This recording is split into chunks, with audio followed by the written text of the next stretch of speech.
Hello friends, welcome to my YouTube channel Excel in education.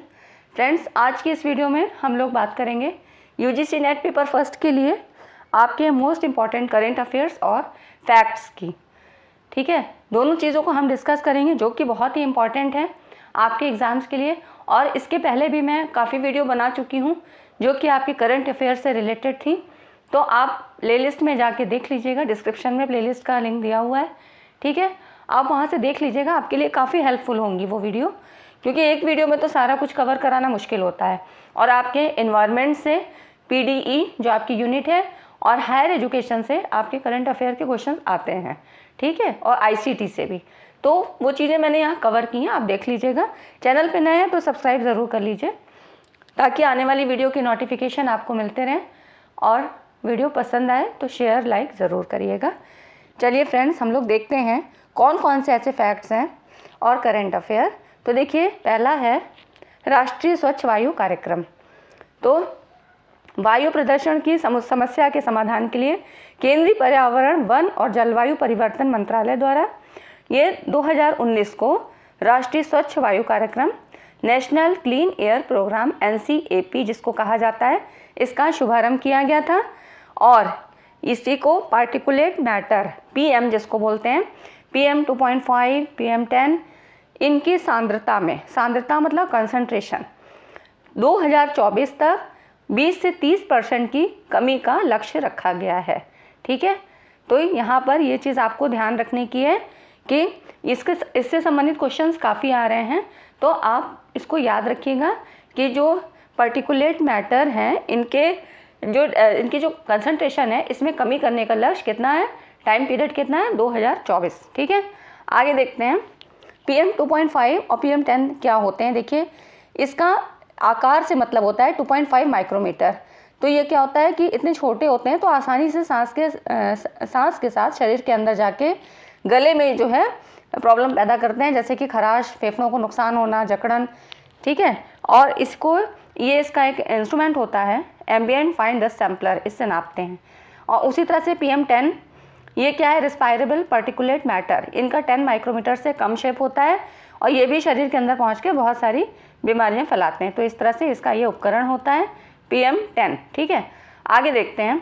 फिर देखिए, आपके इस पेपर में, प्रीवियस ईयर के पेपर में क्या था, क्वेश्चन पेपर में आपके कुछ दिवस भी पूछे गए थे, डे एंड थीम पूछे गए थे। तो इस तरह से यहाँ पर देखिए दिवस देख लीजिए।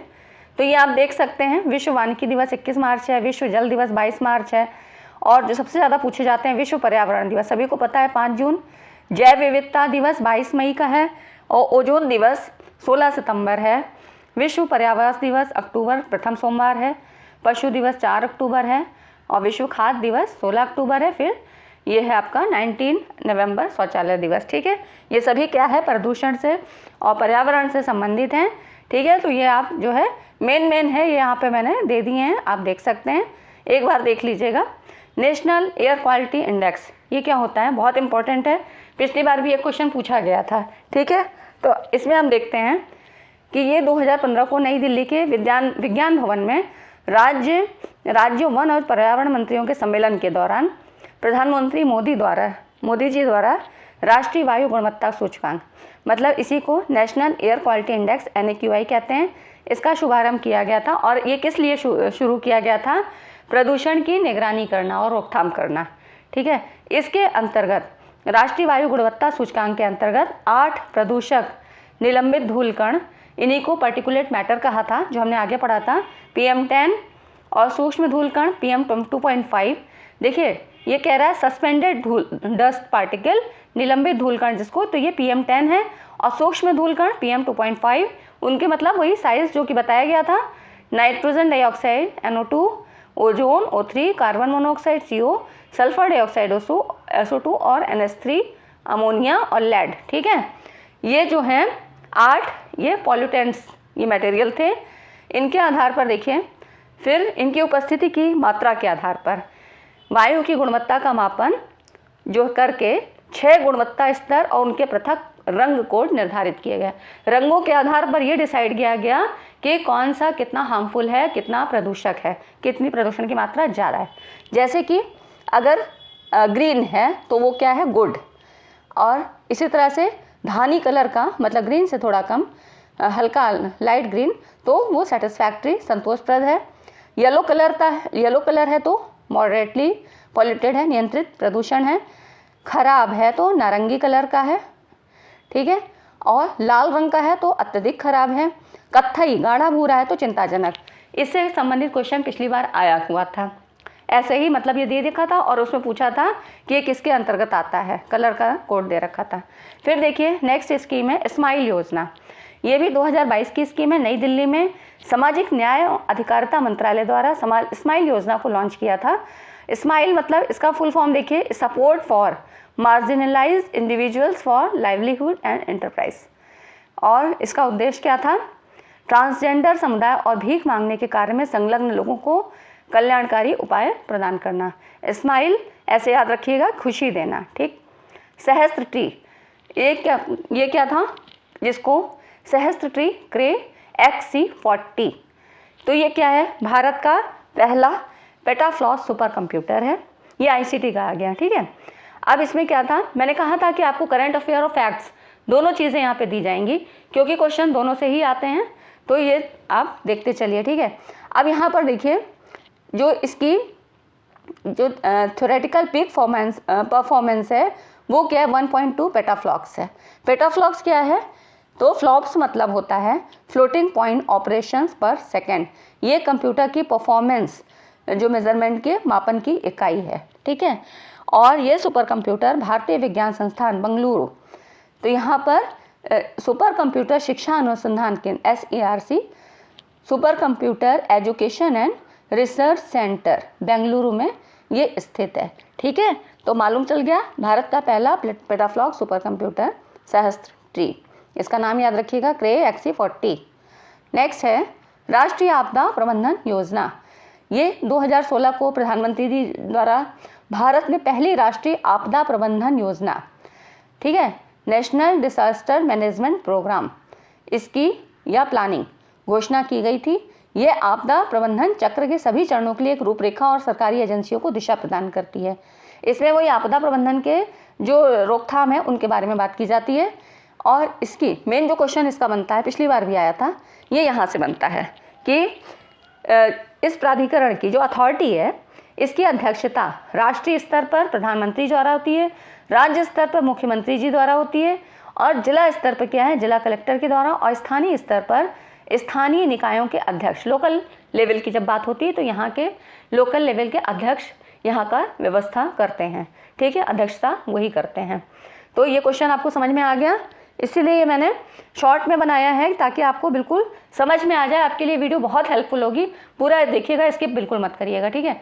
और वीडियो को अभी तक आपने लाइक नहीं किया तो लाइक ज़रूर करिए। आप लोग लाइक नहीं करते हैं, सब्सक्राइब तो करते ही नहीं है, खैर कोई बात नहीं है, देख लेते हैं वीडियो। बहुत से बच्चे ऐसे हैं जो देख लेते हैं लेकिन सब्सक्राइब नहीं करते हैं, सब्सक्राइब करना भूल जाते हैं, लाइक भी नहीं करते हैं। अरे लाइक डिसलाइक कुछ तो करिए, ठीक है, हेल्पफुल है, लगता है आपको कि मेरी मेहनत सार्थक हो तो आपको लाइक करना चाहिए, कमेंट करिए, ठीक है ना, मेरा भी तो मनोबल बढ़ाइए थोड़ा सा। आगे देखते हैं। अब देखिए यहाँ पर वायु प्रदूषक और प्रभावित मानव अंग, ये भी अक्सर पूछा जाता है, मैचिंग में आपका आता है। तो देखिए यहाँ से कितने इंपॉर्टेंट क्वेश्चन आपके बन रहे हैं, लेकिन आप लोग लाइक नहीं करते हैं, ठीक है। अब यहाँ देखिए वायु प्रदूषक और प्रभावित मानव अंग, तो यहाँ देखिए कार्बन मोनोऑक्साइड, इससे क्या होता है? दम घुटना जैसी जो है जो मानव अंग प्रभावित होता है, दम घुटने लगता है। सल्फर के ऑक्साइड SO2, इससे क्या होता है?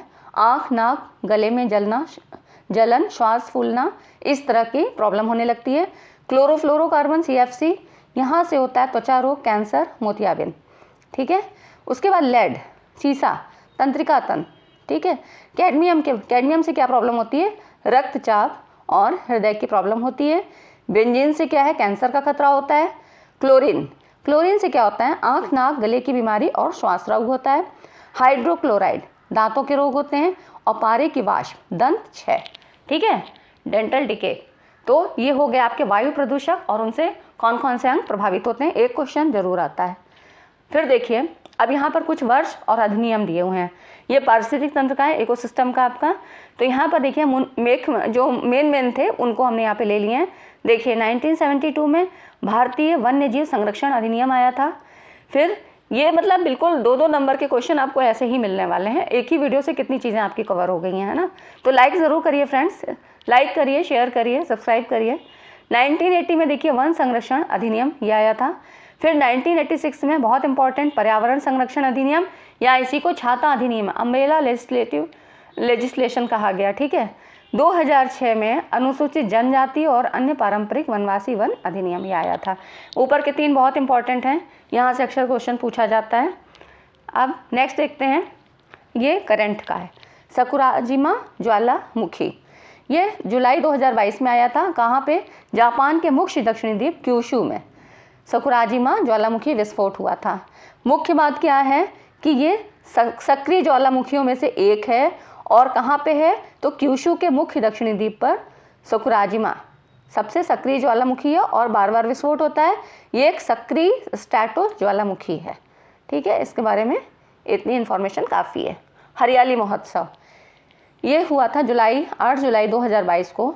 पर्यावरण, वन और जलवायु परिवर्तन मंत्रालय ने आज़ादी के अमृत महोत्सव के 75वां वर्ष था आपकी 75वें वर्ष के उपलक्ष्य में नई दिल्ली में तालकटोरा स्टेडियम में हरियाली महोत्सव का आयोजन हुआ था। और इसका इम्पोर्टेंट पॉइंट क्या था, जो मेन फैक्ट था इसका, वायु प्रदूषण और ग्लोबल वार्मिंग से पर्यावरण की रक्षा के लिए पेड़ों और हरित आवरण के महत्व के बारे में जागरूकता पैदा करने के लिए इस महोत्सव का आयोजन किया गया था, ठीक है। तो किस लिए किया गया था? ग्लोबल वार्मिंग और एयर पोल्यूशन से निपटने के लिए। नेक्स्ट देखिए, NIRF इंडिया रैंकिंग, ये 2022 की रिपोर्ट है, बहुत इंपॉर्टेंट है, एक क्वेश्चन तो ज़रूर आएगा। 15 जुलाई 2022 को किसके द्वारा हुआ था? शिक्षा मंत्रालय के द्वारा नेशनल इंस्टीट्यूशनल रैंकिंग फ्रेमवर्क ये 2022 जारी की गई थी, राष्ट्रीय संस्थागत रैंकिंग फ्रेमवर्क, ठीक है, NIRF जिसको बोलते हैं। और इसके इम्पोर्टेंट फैक्ट्स क्या हैं? ये इसमें 11 श्रेणियों की घोषणा की गई थी, और इसमें जो है IIT मद्रास समग्र शैक्षणिक संस्थानों और इंजीनियरिंग श्रेणियों में शीर्ष स्थान पर है, ठीक है। तो मेन जो पूछा जाएगा यही पूछा जाएगा, बाकी मैंने और भी चीज़ें दे दी हैं इसमें, आप देख सकते हैं। फिर देखिए, इसकी NIRF 2022 के अनुसार भारत में सबसे अच्छा जो मेडिकल कॉलेज है वो कहाँ का है? भारतीय आयुर्विज्ञान संस्थान, all India institute of medical science AIIMS जिसको बोलते हैं, नई दिल्ली में है। और दूसरे नंबर पे ये है medical education and research, post graduate institute of medical education and research, ये चंडीगढ़ का है। दूसरा नहीं पूछेगा, मेन चीज़ वही पहला है कि ये शीर्ष स्थान यहाँ जो IIT मद्रास वाला है, ठीक, इसको याद रखिएगा। और भी हैं, अगर उत्तर प्रदेश की बात करता है तो BHU यहाँ पर मेडिकल के क्षेत्र में है, इसका 5वां स्थान है। मैनेजमेंट में IIM अहमदाबाद यहाँ पर ये शीर्ष स्थान पर है, और IIM बेंगलोर दूसरे स्थान पर है। मैनेजमेंट में यूपी का IIM लखनऊ का 6वां स्थान है, ठीक है। और कॉलेज श्रेणी की बात करें, क्योंकि 11 श्रेणियों में बात की गई थी ना, तो यही सब है कि अलग अलग कॉलेज, विश्वविद्यालय, मेडिकल कॉलेज, फिर आपकी रिसर्च को भी शामिल किया गया था। तो रिसर्च इंस्टीट्यूट कौन से हैं? तो अब यहाँ पर देखिए, कॉलेज श्रेणी में क्या था? मिरांडा हाउस था, और दूसरा स्थान हिंदू कॉलेज। इस तरह से ये सारे हैं, आप यहाँ देख सकते हैं, ठीक है। ये बहुत ज़्यादा इंपॉर्टेंट नहीं है, लेकिन पहला जो सबसे पॉपुलर है वो ज़रूर याद रखिएगा, ठीक है फ्रेंड्स। मिलते हैं अगली वीडियो में एक नए टॉपिक के साथ। तब तक चैनल पे बने रहिए, सब्सक्राइब ज़रूर करिए, और वीडियो पसंद आया हो तो लाइक एंड शेयर ज़रूर करके जाइएगा। Thanks for watching this video. Channel को सब्सक्राइब ज़रूर कर लीजिएगा, बेल आइकन को प्रेस करिए, ठीक है friends. Thanks for watching this video.